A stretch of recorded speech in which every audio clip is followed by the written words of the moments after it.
Video में हम discuss करेंगे कि फ़िक्स्ड एक्सचेंज रेट में जो मॉनेटरी पॉलिसी होती है वो इफ़ेक्टिव होती है, इनफेक्टिव होती है। कल हम लोगों ने फिस्कल पॉलिसी को डिस्कस करा था, तो हमने देखा था कि वो इफ़ेक्टिव थी। तो अब देखते हैं कि मॉनेटरी पॉलिसी क्या है, इफ़ेक्टिव या इनफेक्टिव। तो हम ये अज्यूम करके चल रहे हैं कि फुल एम्प्लॉयमेंट है इकॉनमी में। मनी मार्केट और गुड मार्केट जो है दोनों इक्विलिब्रियम में है। मनी मार्केट LM के द्वारा शो होता है और गुड मार्केट्स IS के द्वारा, IS कर्व के द्वारा। तो IS LM के बारे में नहीं पढ़ा तो पहले IS LM को रीड आउट कर लेना, 002 की प्लेलिस्ट में ही है। और अगर आपको मॉनेटरी पॉलिसी पढ़ना है तो जो सेकेंड ईयर का ऑप्शनल सब्जेक्ट है MECE 004, तो वहाँ पे आपको मॉनेटरी पॉलिसी मिल जाएगी। तो वहाँ से आप पहले मॉनेटरी पॉलिसी को क्लियर कर लेना, तब आपको ये जो टॉपिक है वो क्लियर हो जाएगा। और जो एक्सटर्नल मार्केट है वो भी इक्विलिब्रियम में है। फिगर में हम देख सकते हैं जहाँ पे इंटरेस्ट रेट और जो इनकम है इक्विलिब्रियम कंडीशन में वो R* और Y* शो हो रहे हैं। ये आप देख सकते हैं, ये हमारा IS कर्व है और ये हमारा LM कर्व है। यहाँ पे इनकम जो है Y* है और जो इक्विलिब्रियम रेट ऑफ इंटरेस्ट है वो R* है।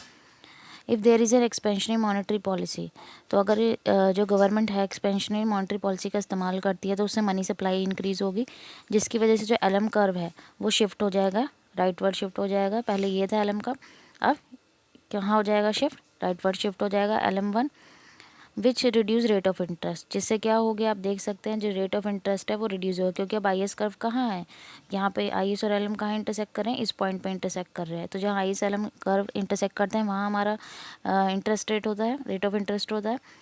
तो रेट ऑफ इंटरेस्ट R* से R हो गया। Due to fall in rate of interest in domestic market investor will invest in foreign market. तो अब जो डोमेस्टिक मार्केट में रेट ऑफ इंटरेस्ट था वो कम हो गया, तो जो इन्वेस्टर होंगे वो फॉरेन मार्केट में ज़्यादा इन्वेस्ट करेंगे, डोमेस्टिक मार्केट में इन्वेस्ट नहीं करेंगे। Because they get higher return from the foreign market, क्योंकि जाहिर सी बात है तो रेट ऑफ इंटरेस्ट जहाँ से ज़्यादा मिलेगा तो वहीं इन्वेस्ट करेंगे, क्योंकि उन्हें डोमेस्टिक के कंपेयर में फॉरेन मार्केट में ज़्यादा रेट ऑफ इंटरेस्ट मिल रहा है तो वहाँ इन्वेस्ट करेंगे। It will lead to deterioration of capital account balance और BOP अकाउंट। तो यहाँ पे डिटोरेशन हो जाएगा कैपिटल अकाउंट का, कैपिटल अकाउंट के बैलेंस का BOP अकाउंट में। At the same time fall in interest rate stimulate domestic investment, तो इससे हमारी जो डोमेस्टिक इन्वेस्टमेंट है वो भी स्टिमुलेट हो रही है इंटरेस्ट रेट के फॉल होने से। Income through a process of multiplier, और जो हमारी इनकम है वो भी through a process of multiplier when there is a deterioration in capital as well as current account balance of BOP, it will make it to be in deficit. तो अब यहाँ पे हमारा जो कैपिटल अकाउंट बैलेंस है BOP का, ठीक है, और जो हमारी कैपिटल है दोनों ही डिटोरेशन हो रही है, दोनों का ही। तो इससे क्या होगा, हमें डेफिशिट होगा। तो डेफिशिट होगा BOP में, जिससे क्या होगा, जो हमारा फॉरेन एक्सचेंज रिजर्व है उसका डिप्लेशन होगा। It will reduce money supply in economy. तो इससे क्या होगी, मनी सप्लाई की जो मनी सप्लाई जो है इकॉनमी में कम हो जाएगी।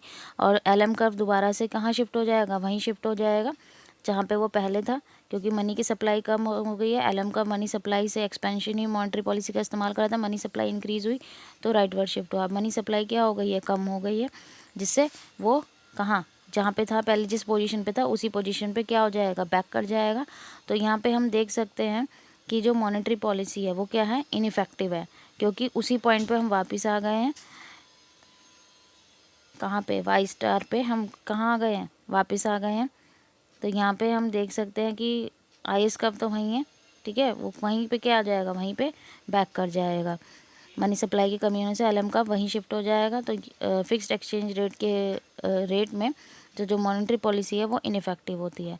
आई होप आपको क्लियर हो गया होगा। अगर वीडियो अच्छी लगी हो तो like it, share it and subscribe my channel. Thank you.